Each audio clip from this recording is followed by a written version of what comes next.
אנחנו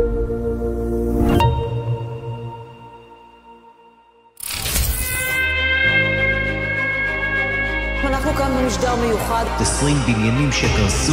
באירוע חירום, כמו מלחמה או אסון טבע, צפויים מאות אלפי אזרחים להישאר חסרי קורת גג. במשרד הפנים הוכנה תוכנית רחבת היקף כדי להתמודד עם תרחישים אלה.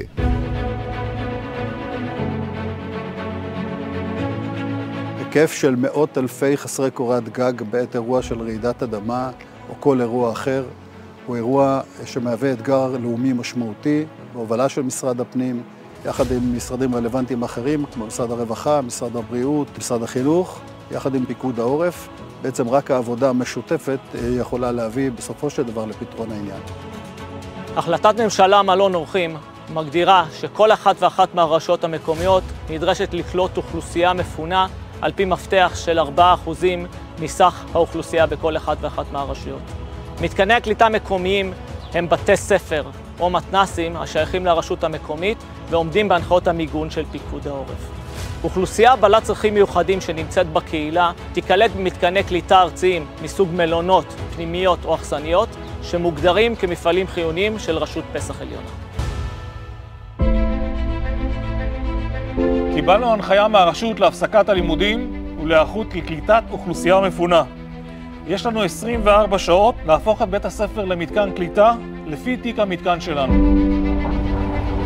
רבע מהיקף ציוד הלינה מאופסן במחסני החירום של הרשויות המקומיות וישונה על ידי הרשות אל מתקני הקליטה המקומיים, שם ירוכז בחדר שיוגדר מחסן וירשם על ידי אחראי הציוד של המתקן.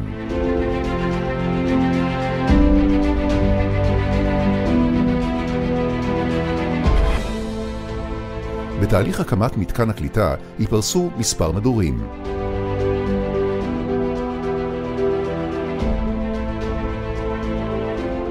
מתקן קליטה ייערך לקליטת כלל סוגי האוכלוסייה, כולל הכנת חדרי קליטה נגישים. –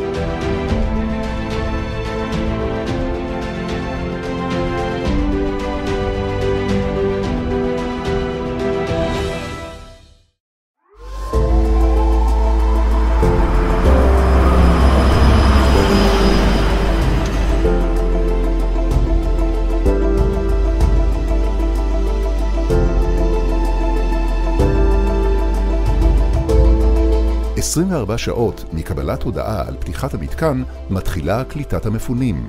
ברוכים הבאים למתקן קליטה נוף הרים.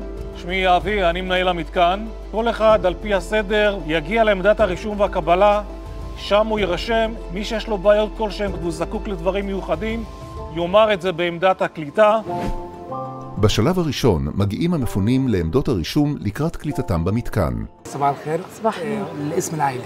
הלוס. בעמדות הרישום והקליטה, אנשי הצוות יתשאלו וירשמו את המפונים וישבצו אותם לחדרי הלינה. שלום אדוני, מה שלומך? שלומי באופן כללי בסדר. מה השם משפחה שלך? לוינגר. יש לך רגישות כלשהי? כן, יש לי רגישות לגלוטן. לגלוטן. תיבת נוח הינה המערכת הלאומית לניהול ולשליטה על תהליך הקליטה. במערכת זו מנהלים את רישום הנקלטים, את הדיווחים, את הדרישות ואת תהליכי קבלת ההחלטות. בהתאם לתבחינים של משרד הרווחה ומשרד הבריאות, חלק מהנקלטים יופנו למתקן קליטה ארצי. זכרו, האוכלוסייה שתגיע למתקן נמצאת בטראומה משמעותית, ויתכנו מצבים חריגים הן בתהליך הרישום והן בשלב השהייה.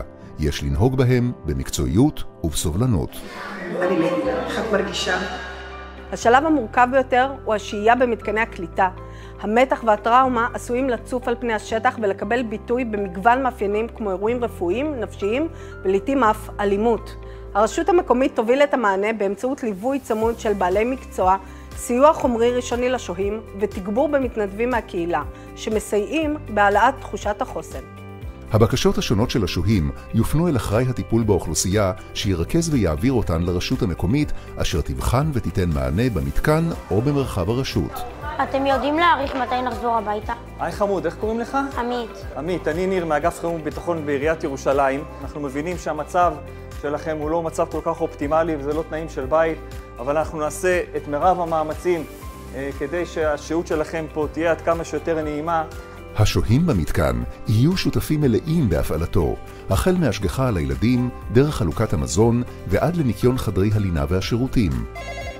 עמדת מידע לציבור תשרת את השוהים לקבלת פרטים על השירותים השונים ברשות וכל מידע חיוני נוסף. מאיפה אני משיגה אוכל, תרופות? יש פה איזה בית מרקחת, סופרמרקט במקום קרוב? אני אשמח לתת לך את כל המידע.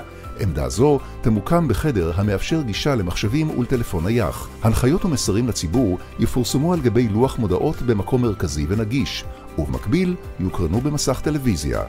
ככל המתאפשר, ניתן לקיים בחדר זה פעילויות הפגה לאוכלוסייה הבוגרת. עובדים סוציאליים מהרשות ילוו את השוהים במתקן משלב הקליטה ועד לעזיבתם. ומה תעודת זהות? תני לי רגע להיזכר, אני ממש בלחץ, אני ממש חוששת. הודעה על סגירת מתקן הקליטה תועבר למתקן על ידי הרשות המקומית בהמשך להחלטה של הדרג המדיני וקבלת הוראה מרשות פסח. בעת סגירת מתקן יש להקפיד על ביצוע הפעולות הבאות.